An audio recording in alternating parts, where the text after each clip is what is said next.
이른바 경기학원 사건. 이걸 한번 설명해 드릴게요. 이거는 2017년에 5급 공채시험에도 출제가 바로 됐었어요. 아주 중요한 사건이죠. 자, 학교법인 경기학원이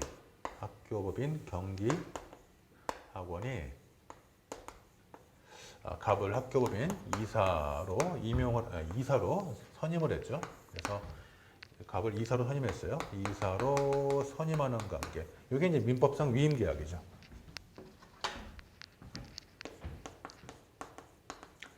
민법상 위임이고, 그냥 일반 회사면은 이사로 뽑았으면 그걸로 끝나겠지만, 이런 교육법인이라든가 또는 의료법인의 경우에는 국가의 감독을 받게 하고 있죠. 그래서 교과부 장관의 이사 선임에 대한 승인을 받아야죠. 이게 이제 강학상 인가가 되죠. 요거는 강학상 인가. 자, 그래서 이 승인을 받아야지만이 이사 선임 행위의 효력이 완성이 되죠. 인가. 그래서 이사 선임에는 기본 행위, 요거는 기본 행위, 민법상 위임 계약이고 여기에는 기본 행위. 얘는 기본 행위고, 화살표 이쪽으로 기본 행위고, 요 승인 행위가 인가고, 이렇게 지금 되어 있는 상태고. 자, 이런 상태에서 지금 장관이 승인 처분을 취소해요. 승인 처분을 취소해서 갑이 마음에 안 든 거죠. 승인 처분을 취소하고 그 다음에 X를 임시이사로 선임해가지고 학교에 보내는 거죠. 임시이사로 선임해서 학교로 보내는 거죠. 예. 이사회는 홀수로 되어 있기 때문에 한 명이 만약에 잘리면은 투표가 안 되니까 그 쪽수 맞추기 위해서 임시이사 선임해서 보내주는 거죠. 그래서 이렇게 지금 했던 사건. 이게 이제 경기학원 사건이에요. 그래서 결국 갑이 원고가 돼가지고 소송을 제기하는데, 얘가 나중에 원고가 돼서 소송을 하는데, 자, 원고 갑이 소송을 두 가지를 하죠. 원고 갑이. 첫 번째, 자신에 대한 잠깐만요. 다시 볼게요. 자신에 대한 승인 취소에 대해서 취소 소송을 하나 제기하고, 그 다음에 X에 대한 임시이사 선임에 대해서도 소송을 제기하고, 물론 병합했겠죠. 임시이사 선임에 대해서도 취소 소송을 제기하고, 그래서 지금 승인 취소 부분에 대한 취소 소송과 임시이사 선임 부분에 대한 취소 소송을 각각 제기를 한 거죠. 자, 따져봅시다. 자, 갑 입장에서 승인 취소는 자기가 받은 것이기 때문에 이거는 처분에 직접 상대방이 되는 거죠. 그래서 원고 적격의 문제는 처분에 직접 상대방으로서 원고 적격 하락이 인정된다라고 쓰면 되겠고, 처분에 직접 상대방으로서, 불이익한 처분에 직접 상대방으로서 원고 적격이 인정된다. 그래서 이 불이익 처분의 직접 상대방은 원고 적격이 인정되니까 우리 판례에 따르면 불이익한 처분의 직접 상대방으로서 이건 바로 원고 적격이 인정되는 거죠.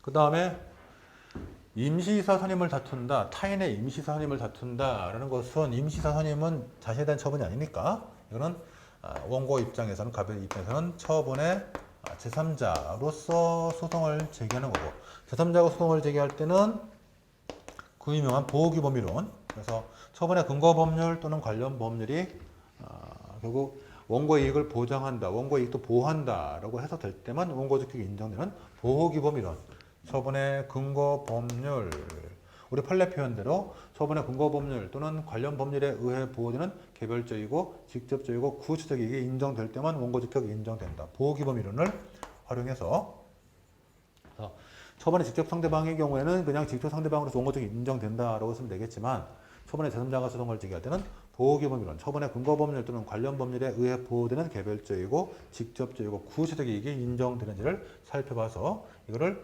보호규범 이론을 검토한 결과 원고 적격이 인정된다면, 그럴 때는 원고 적격 인정받을 수 있다. 이렇게 답안을 언급해 갈 거고, 그 다음에 소액이 또 문제됐던 사건들인데, 도대체 뭐가 문제냐면, 갑에 대한 승인 취소에 대한 취소 소송의 경우에는 이게 소송 중에 소송하는 도중에 원고의 임기가 만료됐죠. 원래 임기가 만료되죠. 이게 문제였어요. 그래서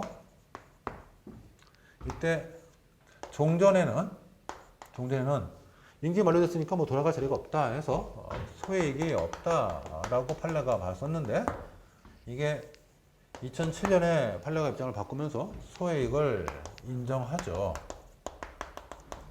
그 인정하는 논거를 쓰는 게 중요하죠. 소외이익을 인정하는 이유는 민법 691조를 유추 적용하여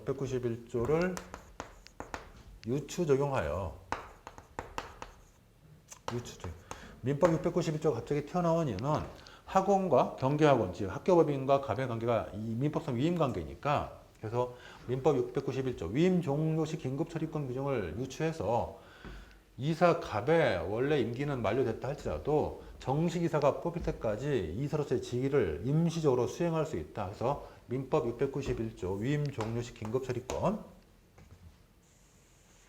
그래서 위임 종료 시 긴급 처리권 관한 규정이죠. 그래서 민법 691조를 유추 적용해서 정식 이사가 다시 뽑힐 때까지 일단 임시적이지만 계속 이사만 취소 판결을 받으면 이사로서의 직무 수행이 가능하다.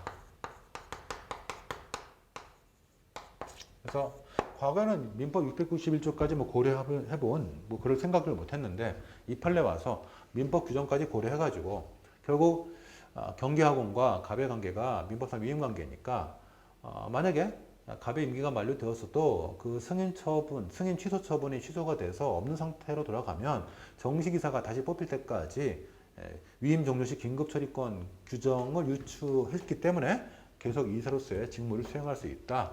이렇게 봤던 부분이죠. 소액이 있다라고 했고, 그 다음에 요 임시이사 선임 부분에서 문제가 뭐였냐면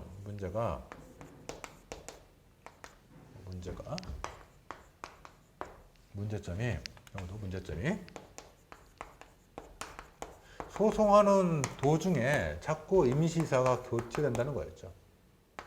임시이사가 교체가 돼서 결국 X가 아니고 Y로 그러면 X에 대한 종전소송은 취하고 Y에 대한 소송을 또 제기해야 되는데 그러다가 또 바뀌면 또 Y에 대한 소송을 취하고 또 다시 선임된 뭐 Z에 대한 소송을 다시 제기한다든가 결국 소송하는 도중에 임시이사가 교체가 되니까 계속 구소 취하 신소 제기 문제가 생긴단 말이죠. 그래서 종전에는 결국 구소에 소액이 없다 해서 역시 소액이 없다라고 했는데 이번 사건에서 2007년에 판례 입장을 바꾸면서 소액을 인정하면서 이제 그때 판례가 썼던 논거가 무익한 처분과 소재기 반복 가능성을 차단하자.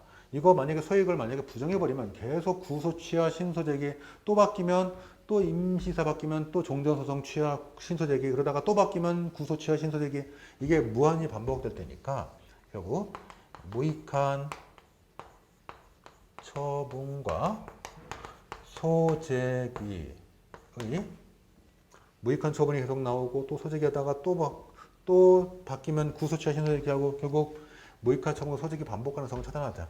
다시 말하면 크게 무익한 처분과 소재기가 반복되는 소재기의 반복되는 가능성을 막자. 그래서 차단해서 결국 종전 임시사 선임 처분이 잘못됐다는 거 확인받으면은 다시는 새로운 임시사를 뽑지 못하도록 결국 무익한 처분 반복되지 않도록 반복되지 않는 소재기도 반복하지 않겠죠. 그래서 무익한 처분과 소재기 반복 가능성을 막자, 차단하자. 무익한 처분과 소재기의 반복 가능성을 차단하자. 이런 차원에서 소액을 인정하게 됐죠. 그래서